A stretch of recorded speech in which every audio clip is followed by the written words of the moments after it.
Thank you for tuning in. 8 minutes after 10 o'clock. Beautiful looking Tuesday morning. Robin, remember some years ago, we had a young lady who called us up and was wanting to know if she could come on the radio show and talk about something she was very passionate about. And I think, if I remember it, she was still in high school. Mm-hmm. And I think you know who I'm talking about. It was the young lady who was against the building of a subdivision, I guess you would call it, on the Rainbow River in Dunellen. Do you remember that? And I sure do. She was upset because the wooded area that would be torn down in order to build homes and streets in that area, she felt would definitely detrimentally affect the river over there. Oh yeah. And so she was kind of nervous and kind of unsure, but she had the spirit, you know, just the desire to do something, even though she wasn't even sure where she was embarking upon. You know, heading into a radio station, get on the air was kind of scary for her, and hopefully we made it feel comfortable when she finally got in here. Yeah. But she did. We said, no problem. Come on in. Let's talk about it. And she did talk about it, and she did really well. And we were kind of her gatekeeper when it came to people who objected to her objection. Mm-hmm. Right? We were trying to make it easy for her to be on the air and talk about something she was passionate about, while at the same time allowing her to realize there are people who don't agree with you. And that's just the way the world is. You know, we have an interesting world, and we don't all agree. But I have always taken the opinion that we have to listen to intelligent arguments on both sides. Oh, yeah. Now, that's really not exactly the direction of our next interview. However, it sort of kind of is, and I think anyway. And the character in the book called Seeing Green sort of kind of reminded me of her. I think the character is like 20-something. Yeah. And this young girl was in her teens, but it still seemed like the same type of spirit, you know. Annabel Hertz is on the phone, and she is the author of the book we're going to talk about. She created the character named Arcani, I think, Arcani.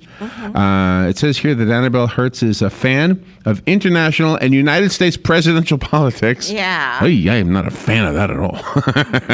I'm interested in it, but it's hard to be a fan. I'm a fan of the Beatles.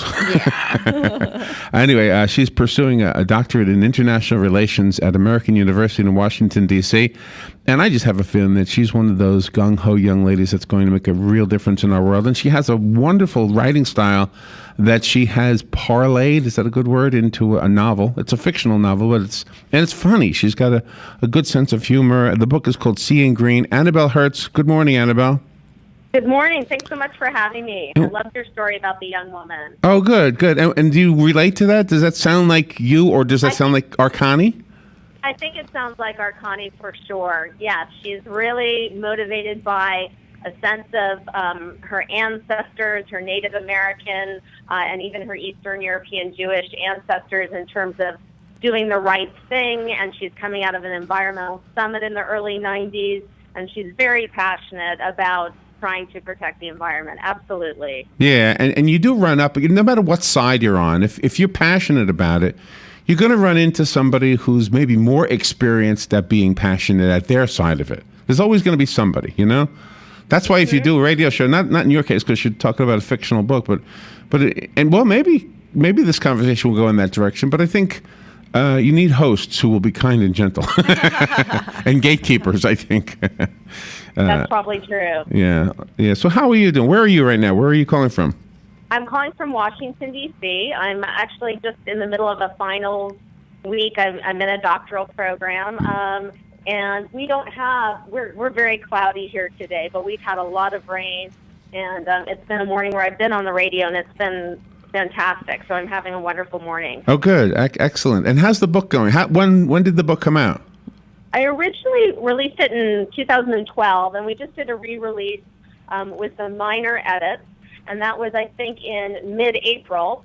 And it's funny because I haven't been on my various websites recently to check sales, but I've been very happy with just the ability to get the message out and let people know it exists. Right after I released the first version, I went into a doctoral program. I didn't have much time to spend on the book, and it's been wonderful to come back out of that and pay some attention to it. So I've been very happy with the reviews, and I hope these months will give me a chance to raise awareness about it. And did the story stem from an experience of your own? Did you go to Congress or to some legislative body and try to persuade them to see things the way you wanted them to see it?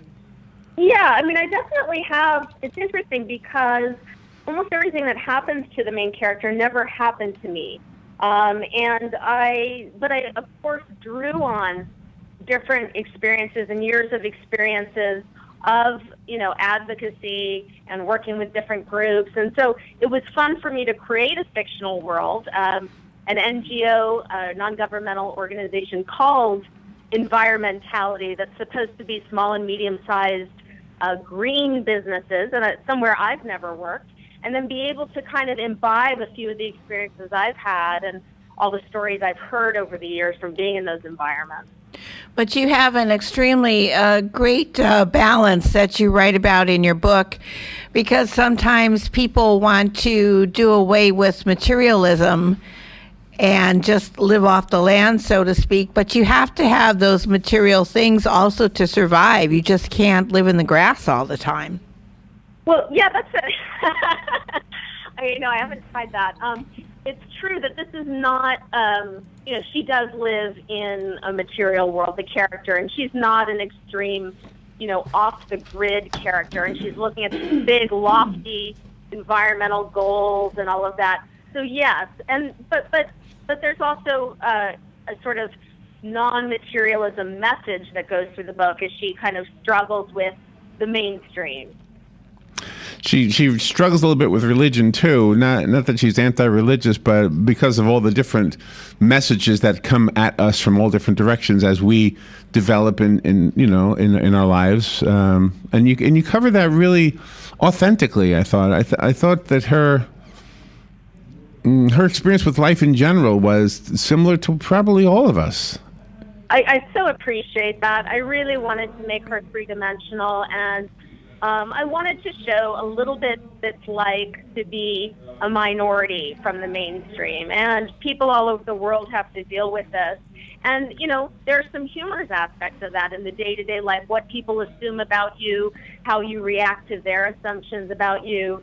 So I wanted to draw that out, and I think you're right in that somebody reading it could translate that experience to feelings they've had of not belonging, for example, and how do you manage that?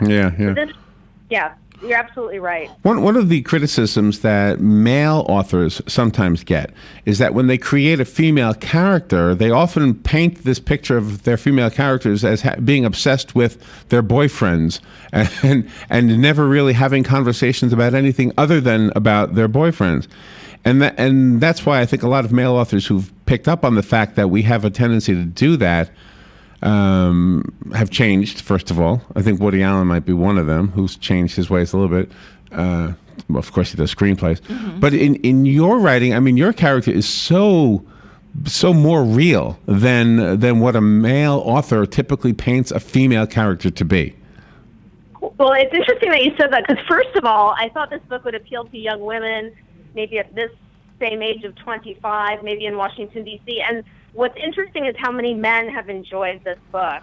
And I still have to get to the bottom of that. But one young man said, well, you've blown every female stereotype out of the water. I think he was a feminism major in college. And she is 3D in that sense. You're right. She's got a side of her that is sort of driven by hormones. And, and at that age, most people are. They have that aspect to them. Of course, yeah.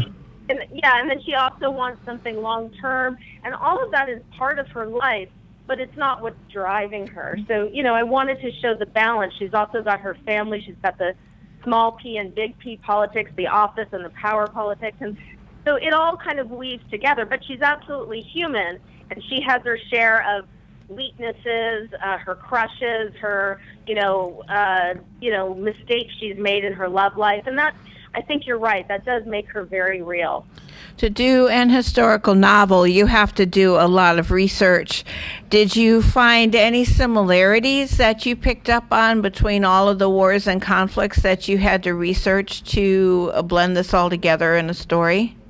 Yeah, I would ask myself which historical events should I mention in passing, and I wanted to mention the ones that were relevant to the characters. There's probably, tons more going on, But it became apparent to me, as much as I believe that, we do have a sense of progress, it became so apparent to me how repetitive history is. As I was saying, okay, here we were going into Iraq, and then we went in again 10 years later. We were dealing with genocide and humanitarian crises. Here we are again. And so, yes, it was kind of like we were reliving history, and it was easy to kind of say, well, which issues are relevant for the character? Let me remind myself what was going on, and I include a hearing in there that was kind of drawn from real hearings but didn't exactly exist. So it was kind of fun to recreate that. Yeah, and the interesting thing, when we do look back at history and we look at the facts, we also sometimes have to remember that the social landscape, so to speak, was so different during different parts of our history that, for example, just the idea that women can vote, for example. That might have been a huge issue once upon a time, and now in our country we don't even think twice about it. I completely agree with that. It's funny, I was in Switzerland, living in Switzerland for a few years recently, and one of their cantons didn't grant women the right to vote until the 70s. And so, and then you look around the world and you see, the women's issue is such a great one to bring up, because you see that with all the progress, we still have so far to go. And I always, those causes are so, I think, important on a human level. They really strike us, and we also have to remember we have far to go.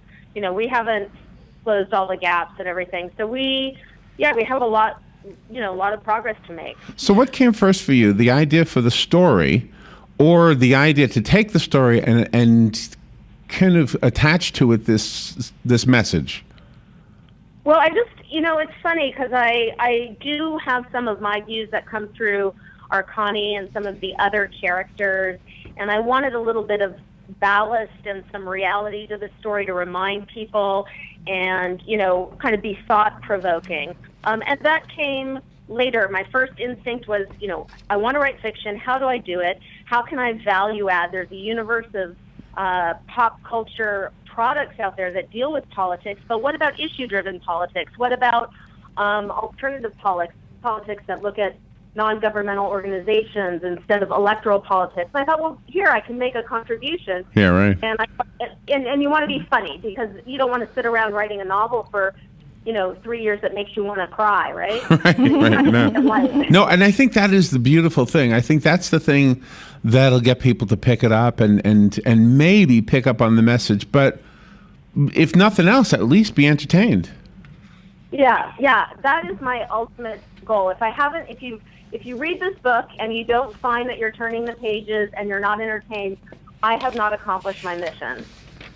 And the effort on your part to make the background of the heroine a Native American and Jewish and have Jewish heritage too, you can open up a lot of issues without seeming patronizing, but very genuine.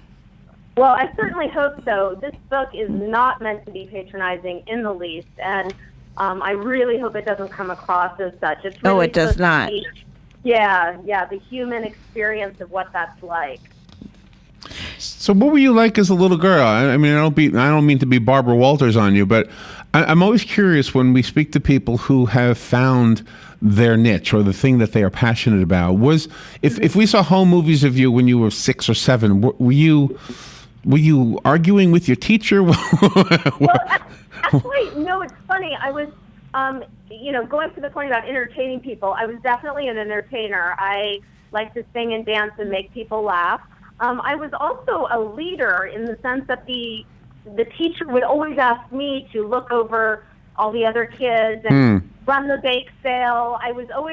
It's sort of like no one ever gave me that direction. They just would give me a mandate, and they're like, oh, we know that you can do it. So I always had that. And it's funny because just recently I reflected on the fact that when I was about 8 or 9, I wanted my grandfather to stop smoking.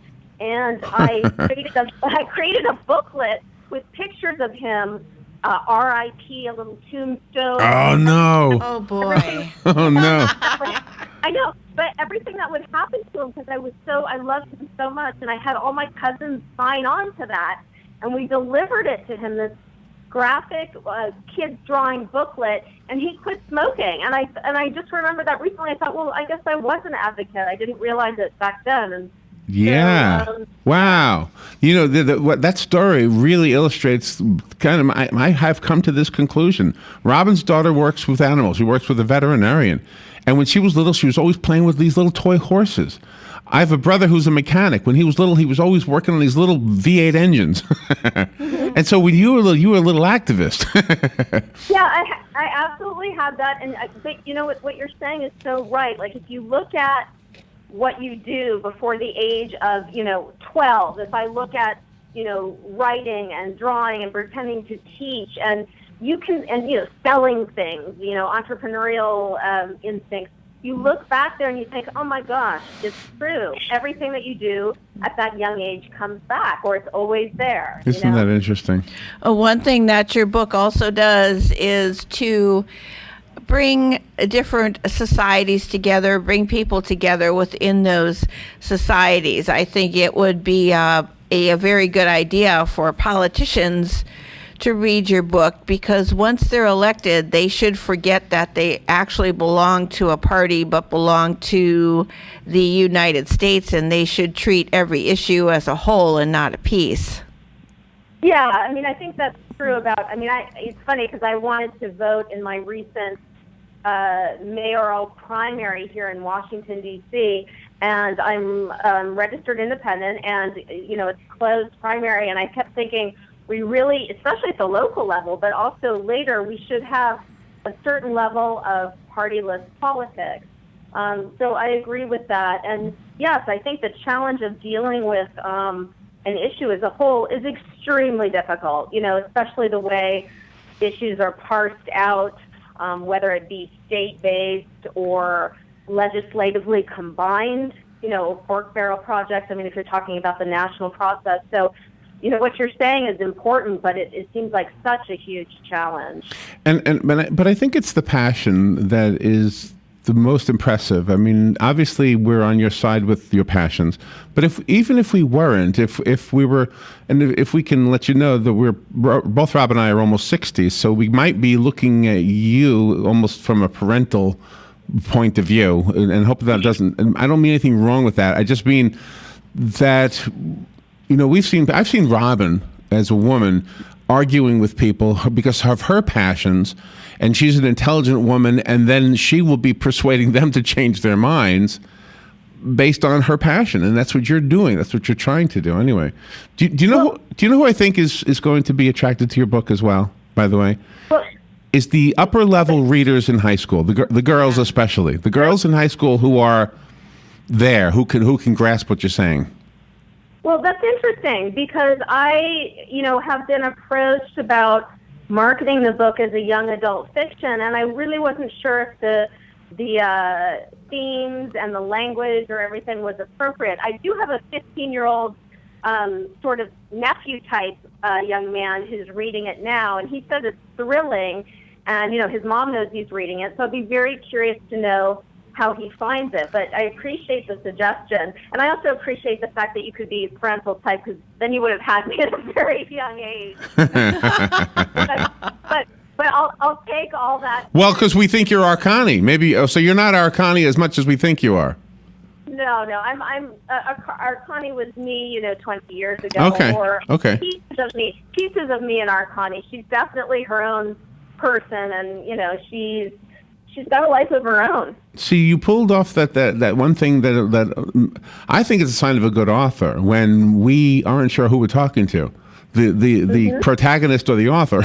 Right. Oh, good. Yeah, I think that's a good thing, though, and I guess that's where I was coming from anyway. I don't want to speak for Robin, but I was coming from that position, not to be speaking down in any way, but rather to say, as a person who's lived life and tried to understand the passions of people without trying to alienate them because they have an R or a D on their voter registration card, I want to hear intelligent arguments, period. Simple as that. Well, I heard a great story, and I want to put it on my, this author Facebook page or something. I need to find out who it was, but they interviewed a mayor of a very small town somewhere in the middle of the country, and it happened.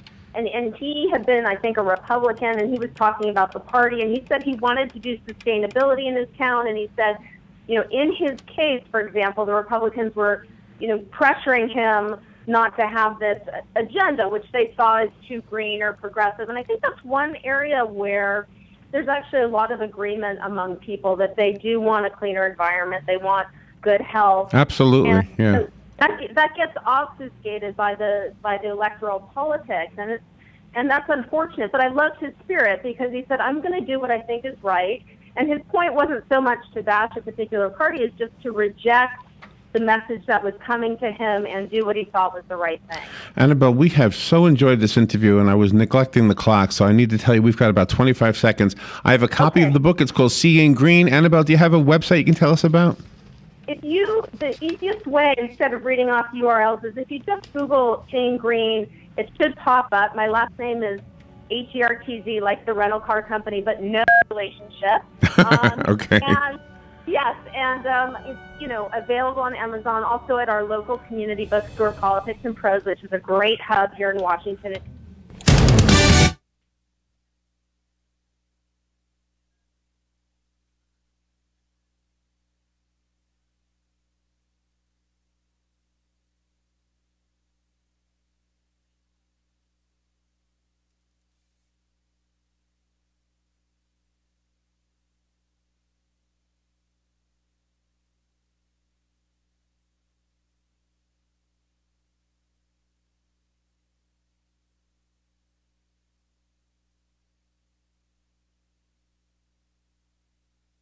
They'll stand their ground until the end. This is rebels here in Donetsk are preparing to vote on a referendum on whether to join Russia next week. The West says the vote is illegal. Fox News Radio's Jessica Gallagher. The trade deficit narrowed in March as exports rebounded to the second highest level on record. Fox News. We report, you decide. Get more control over your small business with ADT Security Services. Through June 1st, get $250 instant savings on select ADT business packages. Get 24/7 burglary monitoring, a motion detector, 2 wireless cameras, and a lot less worries about your business. Call Star ADT from your cell phone. That's Star 238. It's savings made simple. ADT, our business is helping your business. 36-month monitoring contract required. For applicable terms and conditions, visit ADT.com. Florida EF 0001121. And now, another golf confessional brought to you by Golfsmith. Recently, a man told us he'd finally learned to deal with his anthropophobia, an overwhelming fear of other people.